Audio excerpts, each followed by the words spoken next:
Hello everyone, welcome to CoreSpot Learning.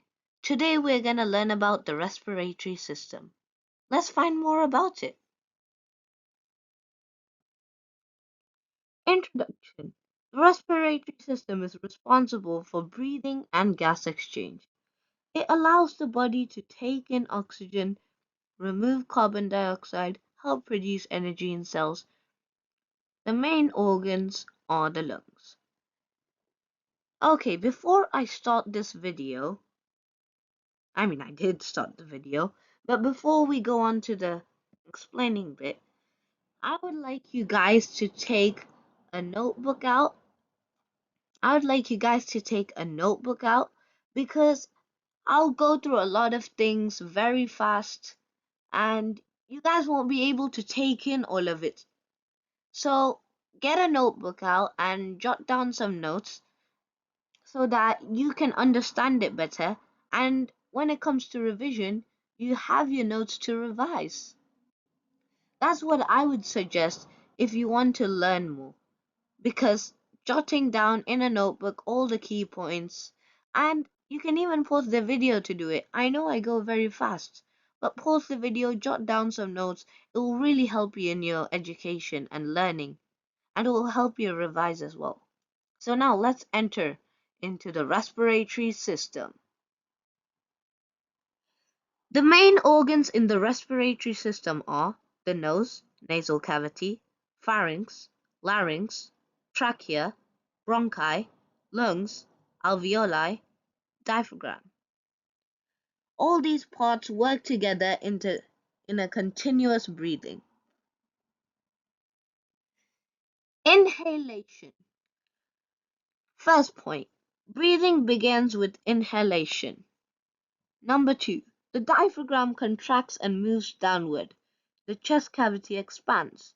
Air enters through the nose or mouth. Number 3, this allows oxygen to enter the body. Air travels through the airways. Nose, then pharynx, then larynx, then trachea. The trachea is also called the windpipe.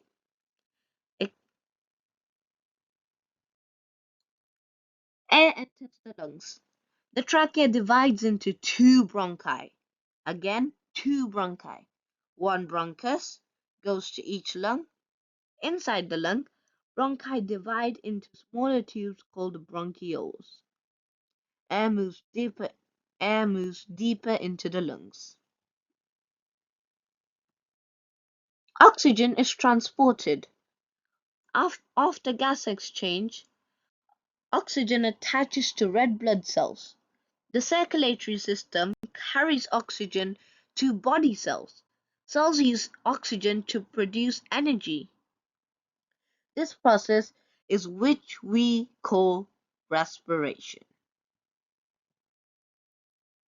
Now, exhalation, which is breathing out.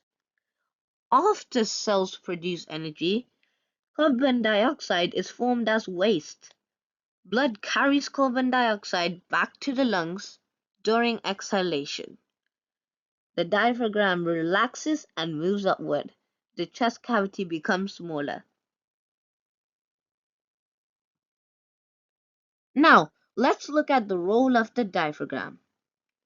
The diaphragm is dome-shaped muscle below the lungs. It controls breathing by contracting, which is inhalation, relaxing, which is exhalation. It is the main muscle used in breathing. Again, jot down these notes will help you for revision when you have tests on these. Now, everyone, I know it was quite quick, but we have reached the end of video, and I have some questions listed for you guys to try out. Put it in the comments.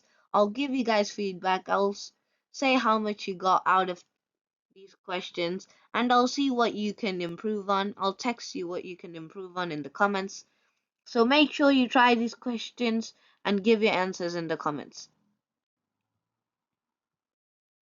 And also, please subscribe and like to CoreSpot Learning. It will be really appreciation. We support your education. We will support you throughout the channel if you subscribe and like to Core Sport Learning. Thanks for watching.